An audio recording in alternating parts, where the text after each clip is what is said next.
Sportbacks or four-door coupes, they're not to everybody's taste. There are many who still prefer the classic three-box proportions of a classic sedan design.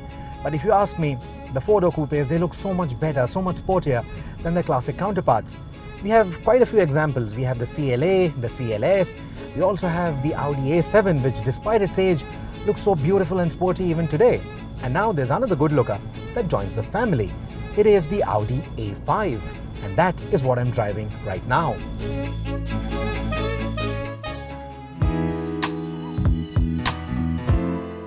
Take a look at the A5 from any angle and it looks gorgeous.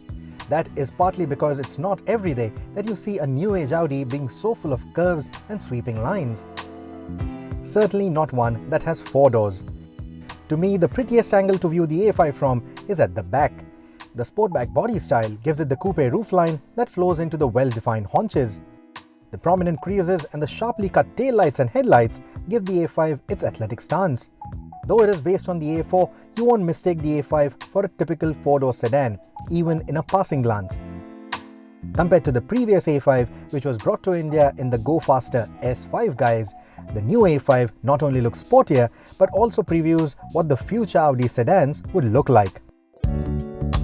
Getting in and out of the A5 Sportback isn't easy, as is the case with most coupe body styles. But once you sink into the seats, you realize that it is a typical Audi on the inside. Impeccable fit and finish, intuitive controls, and full of premium materials. I like the black wood inserts, but I would have liked the cabin to be more flamboyant to match the exterior appeal.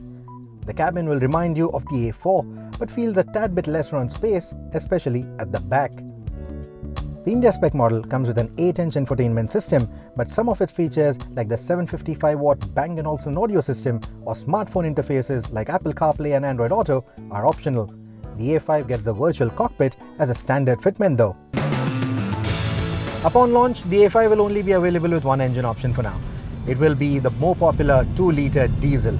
It's the same engine that powers the A4 as well, which means it puts out about 190 PS of power and about 400 Newton meters of torque. And despite its sensible approach, it still is quite a powerful, quite a punchy motor.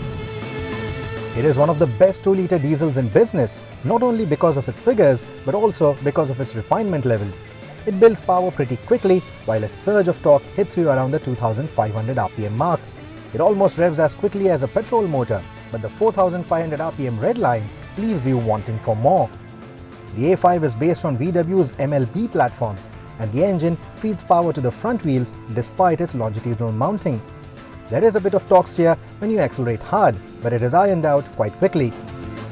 The 7-speed gearbox is predictable and will seldom make you use the paddle shifters. In the right conditions, the A5 diesel can go from standstill to 100 in 7.9 seconds. But if you would want something more punchier to go with the sportier bodywork of the A5, then you will have to opt for the S5, which gets you a 3-litre petrol unit, which produces a lot more power and torque and some really good numbers. While you see the S5 in the footage here, we will review it at a later date when we have the right roads for it. But if a corner cover is what you're looking for in the A5 range, this is what you will want to drive. Globally, the A5 comes with optional adaptive dampers. My particular test car doesn't. However, on some of the broken sections that we encountered in Rajasthan, the suspension was quite silent, the ride quality was really good.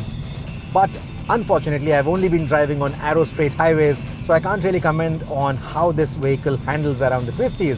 So more on that with a road test. The higher profile tires contribute to the firm but pliant ride of the A5. They grip pretty well too and inspire confidence despite the understeery nature of the front-wheel drive configuration. The brakes on the A5, compared to what I remember from the A4, which had progressive brakes, this particular car at least has brakes that are biting a little too sharp. They have a little bit of an urgency when it comes to braking. They aren't as progressive as the A4. So out on the highway, at highway speeds, it's still fine, but in the city speeds, they feel a little too grabby for my liking. Overall, the A5 isn't a four-door sports sedan, as its form would otherwise suggest, but has siblings in the range to take care of that aspect. The A5 Sportback to me is a quick highway operator with good road manners and practicality for long-distance touring. If you think that the practical A4 is a little boring with its straight lines and classic proportions, then the A5 could actually end up attracting you more. It borrows the kit and the mature drivetrain that actually makes the A4 a sensible buy, but at the same time it wraps it all in a very nice and sporty bodywork, which also gives it its exclusivity. So if you ask me, I think the A5 is a damn good car.